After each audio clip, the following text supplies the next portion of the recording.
가치 사기꾼을 조심하라. 가치 투자는 투자 사업에서 가장 남용되고 상반되게 적용되는 용어다. 전략의 넓은 범위가 가치 투자의 사명을 가명으로 만들어버린다. 대부분은 그레엄에게서 본질적으로 생겨난 가치 투자 철학과 거의 또는 전혀 상관이 없다. 가치 라벨의 오용은 1980년대 중반에 벅서 해서웨이의 워런 버핏, 뮤주얼 시리즈 펀드 마이클 프라이스와 맥스 하이네, 세코이아 펀드 빌 루엔과 리처드 커니프 등과 같은 진정한 가치 투자자들의 장기 투자 성과가 널리 알려지면서 더욱 심해졌다. 이들의 성과는 운용할 자금을 끌어모으기 위해 전략을 자주 바꾸는 많은 가치 사기꾼에게 유용하게 사용되었다. 투자 까멜로인 가치 사기꾼들은 가치 접근법의 지혜를 이해하고 받아들이는 훈련된 장인들인 진정한 가치 투자자가 아니다. 이들은 가치 투자의 보수적 지침을 위반하고 과도한 밸류에이션을 하며 주권 가격을 높게 지불하고 그들의 고객을 위한 안전마진을 확보하는 데 실패한 허푼쟁이들이다. 이런 투자자들은 그들의 비도덕성에도 불구하고 상승장에서는 괜찮은 투자 성과를 얻을 수 있다. 1980년대 후반에 가치 사기꾼들은 인지도를 얻어가며 높고 환상적인 이익을 얻었다. 이들의 대부분이 이 시기에 사모펀드에 의해 과대평가된 시장 가치의 혜택을 입었다. 1990년에 밸류에이션이 과거 수준으로 돌아왔을 때 대부분의 가치 사기꾼들은 엄청난 손실을 입었다. 그러니까 가치 투자라는 게 되게 그럴싸해 보이는 그런 거잖아요. 그래서 남발된다는 거죠, 되게. 그래서 진정한 가치 투자가 뭔가에 대해서 알아야지 속지 않잖아요. 그런 얘기를 하는 건데, 그래서 이제 가치 투자라도 오용은 이렇게 버크셔 해서웨이의 워런 버핏이라든지 뭐 빌루안 이런 유명한 가치 투자들이 이제 장기 성과가 높으니까 이들을 활용하는 거죠. 이들을 자기들도 가치 투자자들이다 이렇게 하면서 많은 가치 투자자들에게 유용하게 사용됐단 말을 하는 거고요. 근데 이 가치 사기꾼들은 가치 적응법 지혜를 이게 원래 훈련돼야 되거든요. 가치 투자라는 것은. 근데 그런 분랑 좀 다르다는 거죠. 그래서 가치 투자는 기본적으로 이제 보수적인 투자거든요. 근데 이분들은 보수적인 지침을 위반하고 과도한 밸류에이션, 그러니까 비싸게 산다는 거죠. 그러니까 증권을 높게 지불하고 안전마진도 확보하는데 실패한 허푼쟁이다라는 거죠. 그래서 근데 이런 비도덕성에 불구하고 상승장에서는 괜찮은 수익을 얻죠. 계속 올라가니까요.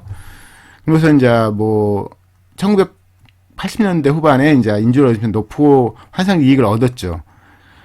그렇지만 이제 1990년대에 밸류에이션이 과거로 돌아와 싸게 이제 폭락했을 때 대부분 가치 사기꾼들 엄청난 손실을 입었다는 얘기를 하고요. 결국은 이제 가치 사기꾼들을 구분하기 위해서는 가치 투자가 뭔가를 알아야 돼요. 그걸 모르면 보통 그럴싸한 말 하거든요. 보통 사기꾼들도 모든 이야기가 나쁜 게 아니라 일부분은 좋은 이야기를 하거든요. 근데 이제 디테일에 들어가 보면 이게 안전마진도 확보 안 하고 비싸도 사도 된다 하고 옛날하고 다르다 말도 하고 이러거든요. 그래서 가치 투자하려면 가치 투자가 뭔가에 대해서 공부를 해야 한다는 그런 말씀을 한 겁니다. 어떤 면에서 가치는 아름다움처럼 보는 이의 눈 속에 있다. 사실상 어떤 증권이라도 누군가에게는 박앤세일 되어 보일 수 있다.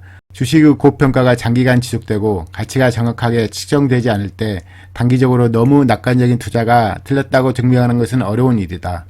따라서 사실상 어떤 증권을 넣으시더라도 특정 시기에 가치 투자자를 평가절하할 수 있다.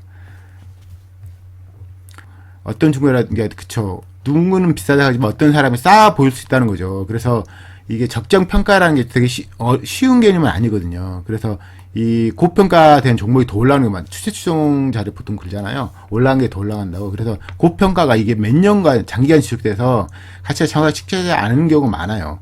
근데 이게 몇 달에 몇 년 동안 올라간단 말이죠. 그래서 이 낙관형 투자하는 사람이 틀렸다고 걸 알려면 그게 이제 종목이 떨어져야 되잖아요. 근데 몇 년 동안 계속 올라가니까 증명이 어렵죠. 그래서 그 올라간 기간 동안은 계속 수익 나니까 그런 사람들이 이제 가치 투자 싸게 하는 게 다 좋은 거 아니다. 비싼 게 더 올라가는 경우가 있다. 이렇게 해서 가치 투자를 평가절하할 수 있는 기간이 있는 거죠. 아이러니하게도 1980년대 후반에 많은 진정한 가치 투자자들이 위면을 받았다.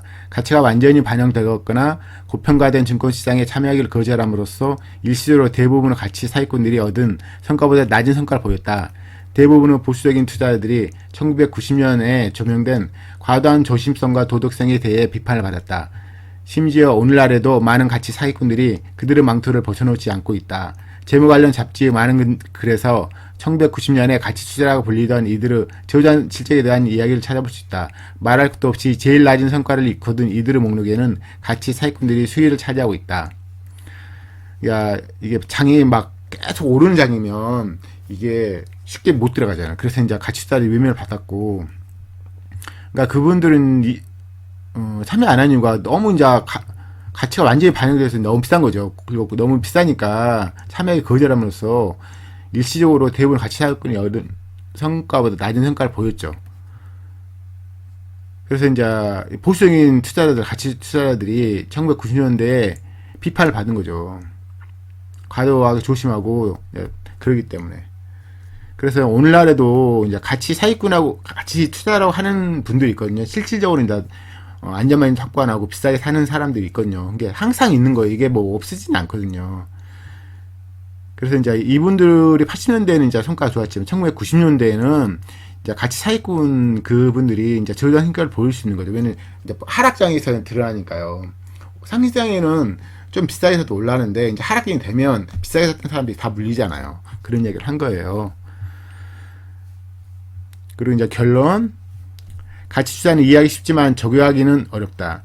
가치 투자자들은 매력적인 기회를 발견하거나 기초 자산 가치를 알아내기 위해 복잡한 컴퓨터를 만들고 적용하는 비상한 분석의 천재들이 아니다. 정작 어려운 부분은 원칙을 지키고 인내하고 판단하는 것이다. 투자자들은 무의미하게 날아오는 많은 공을 피하고 내가 노린 공을 기다리는 인내심을 키우고 언제 공을 쳐야 하는지 알아내는 훈련을 해야 된다. 가치 투자자들이 어떻게 보면 좀 쉬울 수도 있거든요. 근데 적용이 어려운 게 이게 인내심이 필연적으로 적용되어 있거든요. 근데 인간이라는 것은 원래 인내하기가 쉽지 않게 원래 태어났잖아요. 그래서 그 말씀을 한 거고요. 어떻게 보면 가치 투자하는 게 되게 단순하긴 한데 보시면 가치 투자는 매력적인 기회를 발견하고 기초 자산 가치를 알아내기 위해 복잡한 컴퓨터를 만들고 적용하는 비상한 분석 천재가 아니라는 거죠. 그러니까 막 컴퓨터 갖고 많이 활용하잖아요. 그래서 그 퀀트 투자도 있고 컴퓨터로 사고 팔고 하면 돈을 번다 이런 사람도 있잖아요. 이게 그런 분야가 완전히 다른 거예요. 가치는 되게 심플하거든요. 얼마나 벌고 자산 가치가 얼마고 대비해서 통째로 사는 가격이 현재 시가총액이 적합한가 그걸 확인하면 되는 거예요. 그리고 그 회사가 돈 버는 만큼 수익을 취하는 거죠. 기본적인 그 내용은요. 그래서 이제 이론적으로는 어려운 거 아닌데 이게 원칙을 지키고 인내하고 판단 이런 게 어려운 거거든요, 솔직히. 그래서 투자자들은 무의미하게 날아온 많은 공을 피하고 쉽지 않습니다. 왜 그 이제 피했는데 그 종목이 갑자기 막 올라가잖아요. 그러면 쉽지 않고 이제 내가 노린 공을 기다리는 인내시키고 쉽지 않습니다. 언제 공을 쳐야 되는지 알아내는 훈련을 해야 돼. 그러니까 훈련을 해야 돼요. 그러니까 근데 이 훈련이 시간을 요하는 게임이거든요. 되게 단기안에 쌓아진 게 아니고 왜냐면 매수기가 좋은 매수기가 잘 안 오니까 이제 그 좋은 매수기를 사가서 바로 또 효과 발휘하는 게 아니라 기다려야 되잖아요. 올라간 기간 동안. 그래서 되게 이 가시투자가 주식투자가 다른 물론 부동산도 만만치 않은데 특히 이제 주식투자 같은 경우는 아무리 좋은 종목을 이렇게 샀다 해도 비싸게 사면 안 되고 그 종목조차도 비싸게 사는 것보다 싼 게 사는 게 나중에 주가 올라가더라도 훨씬 수익률이 크거든요. 그래서 기본적으로 인내심이 필연적으로 수반되는 게 이제 주식 투자고 특히 가치 투자는 특히 이제 인내심을 그러니까 뭐 하락장에는 막 종목이 다 날라가잖아요. 근데 비싸잖아요. 근데 만약 현금 있는데 안 사야 되거든요. 쉽지 않아요.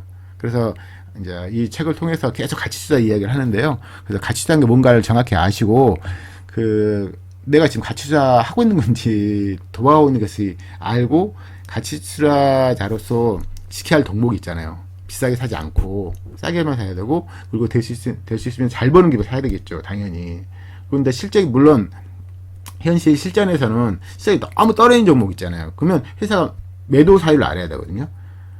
그러니까 무조건 홀딩하는 게 아니라 매도 너무 회사가 망가지고 너무 비싸지고 그러면 매도 쳐야 되거든요. 그런 것도 알고 그래서 일정한 내용은 알고 가치 투자하는 거거든요. 그래서 훈련도 필요하고 아는 것도 필요하고 어렵지는 않습니다. 그렇지만 아주 모르는 것보다는 일정한 부분을 아는 게 가치 투자할 수 있는 기본적인 역량을 갖추는 거라고 생각이 듭니다.